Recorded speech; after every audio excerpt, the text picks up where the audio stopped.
د یوې زیړو هګیو سره د ښځې نه څنګه چیغې پورته کړو. سلام ګران لیدونکو، هیله ده چې روغ جوړ او د صحت جامې وپرتن وي. زه یو ځل بیا ستاسو په خدمت کې د یو نوي ویډیو سره حاضر یم. هیله ده چې د پام وړ وګرځېږي. تر هر څه دمخه باید یادونه وکړم، که زموږ چینل مو نه وي سبسکرایب کړی نو زموږ چینل سبسکرایب کړئ او په خوا کې ورسره د ګومړي نشان ووهئ. مننه.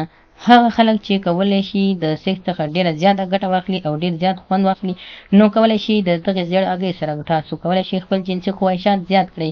د یوې هګۍ سره صرف تاسو دومره قوي کېدلی شئ چې څومره ستاسو سوچ نه وي کړی. نو راځئ د ویډیو پر لور ولاړ شو چې موږ تاسو ویډیو غټه جوړه نه کړو او زموږ د ویډیو څخه غلط مطلب وانخلئ. کولی شئ دې طریقې څخه استفاده وکړئ. هر کله چې تاسو سیکس یا کوروالی کوئ او تاسو پوه شئ چې کمزوري یاست، نو تاسو د هګیو زیړ استفاده کوئ. د هګیو زیړ به داسې لومړی تاسو داسې چل وکړئ چې د پیاز څخه به میده اوبه وباسئ، میده به یې کړئ او هغه څخه به اوبه وباسئ. کله مو چې د پیاز څخه اوبه وویستلې، نو له هغه وروسته به تاسو د هګۍ زیړ واخلئ او د هګۍ زیړ به د پیاز اوبو ته واچوئ او میکس به کړئ. دا به تر 5 منټو پورې پرېږدئ چې یو بل کې سره ښه منحل شي.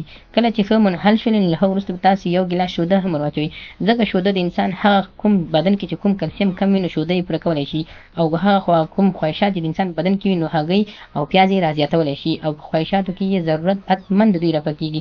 نو کولی شي دغه طریقه استعمال کړئ.